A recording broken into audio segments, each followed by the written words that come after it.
All right, welcome back. Well, that information really hits home with me, and it's great having John Reeves come in here and just kind of tell you some of the things he's seen, but he's also just a wealth of knowledge when it comes to what's happening in the marketplace.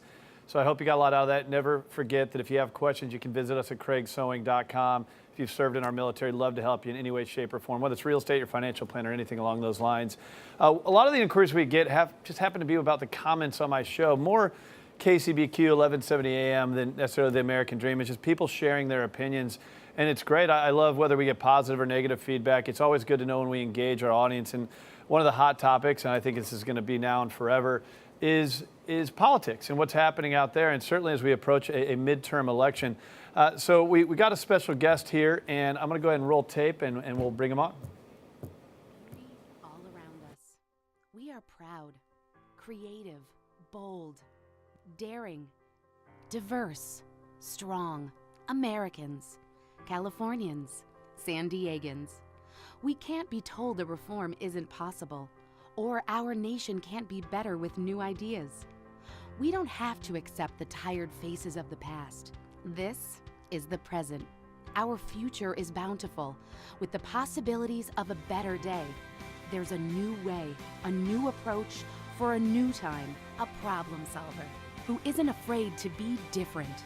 He dared to take on the city's special interests. He led the movement to save San Diego from bankruptcy and fix our pension crisis.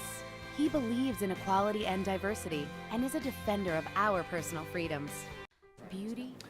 All right, so that's Carl DeMaio, ran for mayor, now running for Congress. Welcome to the studio, Hey, Carl. thanks for having me on. Now, he came with Bill Exeter. Bill Exeter actually made this all happen. Now, Bill, you help people pay less in taxes through 1031 exchange, avoiding the capital gains legally. So it makes sense to have you in here. Just kind of coming up, I always talk about the economy out there and then the one in between your own ears, and Bill helps us with that. So it's really good to have you in here. Man, San Diego got it wrong when you ran for mayor. I'm sure you get that a lot. Every day I hear feedback from folks. But again, what I am most interested in is how do we make government work for all San Diegans, all Americans. And so I'm excited to take the reform agenda that we use to save the city of San Diego from bankruptcy, to fix the pension crisis, to balance the budget, to start putting money back into our neighborhood services, take that reform agenda to a national level, because the same challenges that we saw here in San Diego and built a bipartisan coalition to overcome are seen at the national level. National debt, out of control spending, an economy that's in a state of malaise, where the American dream is more and more hard to achieve for working families, and programs that are broken. Your last segment dealt with veterans, and I find it. I saw you commented on that on your blog recently. Today, we have been releasing a number of ideas on how to reform the Veterans Administration so that veterans get the benefits that they ought to receive, that they deserve. And I find it unconscionable that we have veterans who are being so poorly treated by their own government. Is it a Republican or a Democrat thing here? Well, I love it when I give a speech and people can't tell whether I'm a Republican or a Democrat, because I think that a lot of these issues transcend labels. Unfortunately, our political system has become so divisive, so partisanized, that people just say, well, if you're this party or that party, I don't even want to hear what you have to say. I'm a Republican, but I'm willing to work with Democrats. As a Republican, I've taken on my own party time and time again when I feel that they're not doing right by the American people. And I'm particularly upset with my own party on two issues. One, I think that too often they become the party of no. And I think we need to be the party of bold ideas and solutions. And number two, I think that they've lost sight of the issues that people really care about, like the economy and fiscal reform and veterans benefits, and instead are distracted by social issues that really should be left to individuals. So let me ask you this. It seems like politics get in the way of policy now.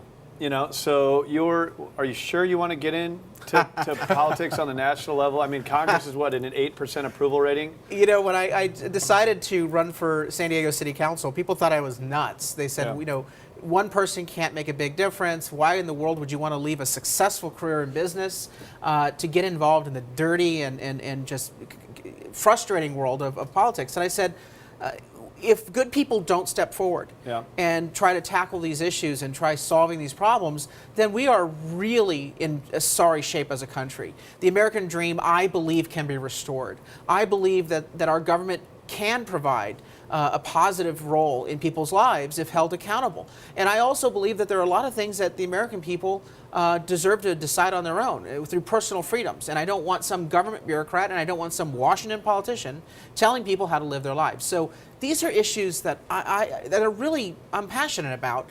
And that's why public service for me is more about getting something done than holding an office or having a title. Yeah, and your history shows that you've developed businesses, you've balanced budgets. These are some of the things that you've done. I got a question for you, though, and we've talked about this a lot on this show and other shows, and I'm just going to use an example of Pfizer, right? So Pfizer this week determined they're not going to buy this company in Britain, which is a tactic called inversion. And the reason that companies do this is to avoid the capital gains tax, right? Right. So here it's 35%. In Britain, it's a 20%. They would have saved $1 billion a year, which you'll see people say, oh, they're greedy, they're trying to make more money, but you forget that they're creating goods and services. It's a global economy, it's capitalism. They're shareholders and people like you and me who buy their services, their goods and services. So when you hear things like that, what's the problem here? I mean, we have a problem with jobs and businesses going across the globe. How do you get them here? And is it lowering the corporate tax rate and other taxes for that matter as well? Where do you kind of draw the line between we got to bring money in to the government, but we also don't want to punish businesses? Well, we have a completely dysfunctional tax code. There's no way to sugarcoat it.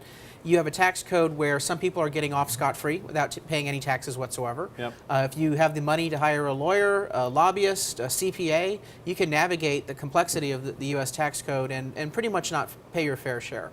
Then you have other folks that are paying a tremendous amount in taxes. And then you see examples where the tax code discourages investment in the United States. What drives me nuts is when I see these companies with all these offshore accounts with billions and billions of dollars of capital, of profits that they made because they offshored jobs in the 1980s and the 90s and the early 2000s. And they actually want to bring that money back. They want to restart manufacturing plants in the United States because they realize the cost of producing in China is no longer as attractive as it used to be. And yet our tax code provides a disincentive for people to bring all that money back onshore and invest in American jobs. Well, the biggest on the planet? Absolutely. Yeah. I mean, we have so many opportunities to jumpstart the economy, and I think our economic reforms have to begin with creating a tax code that's fair, simple, requires that people pay just enough to run the government. And obviously that leads us to the conversation on cutting wasteful spending. But our tax code should not be about picking winners or losers or allowing some privileged people to get off scot-free. It should be about a fair way to collect revenue, to provide services, while encouraging investment in the United States, getting that money back into the economy. You know, it's funny to me, but Rick Perry, the governor of Texas, you're getting into this national thing now, so we got to branch out in these other states and what are happening. But Rick Perry, the governor of Texas, was actually creating commercials, TV and radio, telling businesses to move to Texas, right? Yep. And they're starting to attract them. I know Toyota was a big one. So, I mean, you think about the global issue with Pfizer's story, then you look at guys like Rick Perry are doing it right here. States competing with other states. Right. Absolutely. I mean, could you imagine if Jerry Brown went to Texas? Those Cowboys would laugh him out of the room. So I mean, how do you speak that on the state-to-state level? Well, first, you've got to create better economic policy starting in Washington, because the national debt is choking our economy. It's not just about mortgaging our children's future. It's about diverting capital from investment in small businesses, investment in manufacturing plants, investment in the American workforce, or research and development, diverting capital to buy government bonds to finance consumption, to finance the national debt. And I don't want to see our capital, our savings, go to finance government spending. I want to see our savings and our capital invested in the private sector, invested in the American workforce through job training, through research and development, through building manufacturing plants, through building economic infrastructure. And that's why when people say, why are you so focused on tackling the national debt? We can just print money or we can borrow and it's all right. I have to explain to them the basic laws of economics, that those dollars have to come from somewhere. Yep. And where it's coming from is the investment potential in this country that could be going into the economy to create jobs. Instead, that money's being diverted into government for wasteful spending, and that's why these two issues are linked.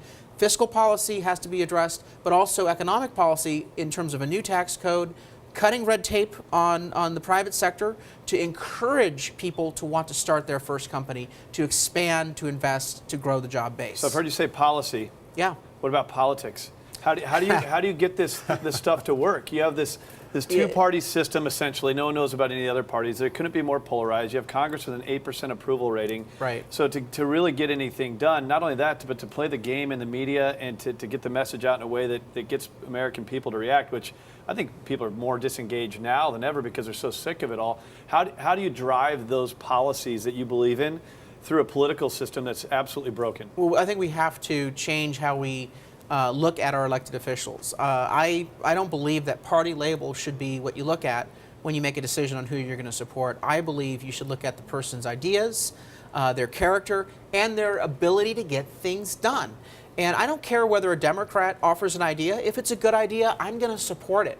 If Republicans are blocking a good idea, I'm going to call them out for it. Because at the end of the day, I don't care whether it's a Democrat or Republican idea. If it's a good idea, I want to get it implemented because the American people are sick and tired of dysfunction.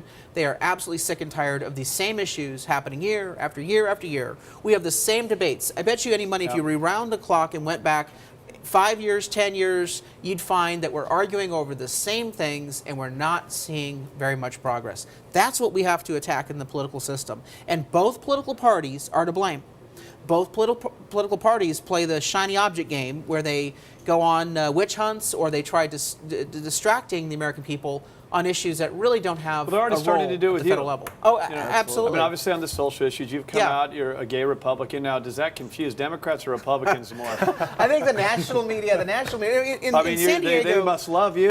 I mean, you give them plenty to talk about. I like to remind the national media who say, oh, you're the gay Republican. I say, well, in San Diego, people don't see me as that. They see me as the reformer who helped save the city from bankruptcy. The guy who stands up to the special interests on both sides of the aisle to give the people a chance to hear their voice heard. But at a national level, I know obviously they're interested in this zoo animal. You know, let's go see the gay Republican exhibit. You know, this one's going to be pretty interesting. That's why I showed up at Bill's event the other day. I was like, what, a gay Republican? Amazing. That's right. No. So I'm using that as an opportunity to deliver a national message on economic reform, fiscal reform, holding government programs accountable like the VA. Yep. And I'm challenging my own party. Get off the social issues. Let individuals decide those themselves issues. In the foot, and that's what it boils down to. I saw in the last election in November of the presidency that those social issues were keeping them from driving home some of the bigger, more important messages. You've known Carl on a personal level for a while. You actually held an event last week. It was a great event. At least, yep. So speak firsthand. That's really why we're supporting him, is because he crosses the party line. And we've seen it, we've actually seen him do it at the city council level. So a lot of politicians say they're going to do it, but we've actually seen him do it. Yeah, do it and firsthand. being able to go back and fix Congress by crossing party lines, I think is huge. Yeah, I mean, if anything, I think that the American people are so disengaged on all of this, and it's because, look, there's more entertaining things than to watch politicians argue, get nothing done, and then have it sensationalized in a 24/7 news cycle that has to manufacture news just to ensure that there's something to watch. I mean, Flight 370 is an example of just the worst case of drama around a tragedy, you know, and you see this stuff all the time. You see it in politics. I think people are more engaged in their social medias and their smartphones and just turning the stuff off, that people don't even care about the news anymore. And I think it's really unfortunate. So I know that you're different in this space, and I think that could be a very good thing. So, I mean, as far as your policies go, what's top on the list? I mean, what is the first thing you do if you're able to win? You know, obviously, I have a reputation for fixing budgets and you know, cutting red tape to get the economy moving. That's what I did in San Diego. But I want to start first by giving Congress a swift kick in the rear end. I think that we have to reform Congress as an institution, and my first package of reforms are called the Fix Congress First initiative. It requires that any law passed by the Congress shall first be enforced on the members of Congress themselves. No more special exemptions, no more perks and privileges. So if a law is good enough for you and I, if they pass a law and impose a law on us, like Obamacare, then those members of Congress ought to comply with that law themselves. It also requires simple reforms, like read the bill first. Would require that members of Congress have to post all legislation online in a readable format 72 hours before they vote on it. So at least we get to see the bill and what's inside of it before they vote. Nancy Pelosi bragged about not reading it pretty much on Obamacare. And that's not good policy. It's simply not good policy. It's an embarrassment, but no one's really held accountable for it. Yeah. You know, I mean, at least not to the level they should. Well, Carl, great to have you in here. I hope we can have you in again. Absolutely. Bill, I would have loved to talk to you more, but you brought a We had the politician critical on. component here. No, but you know, it's important that people understand what's going on out there. And you know, Carl, I'll tell you this: you and I are just getting to know each other. I've kind of made it a point on this show and my radio show to not endorse anyone, but I'll tell you this much: I'll take endorsements. Well, we'll let them decide. But I will say this: I'm very impressed by you.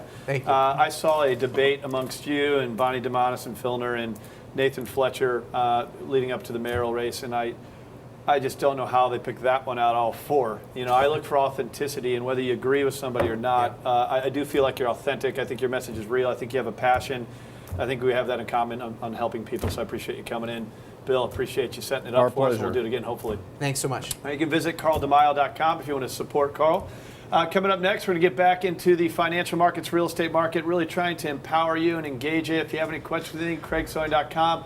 But make sure you stick around. More of the American Dream coming up.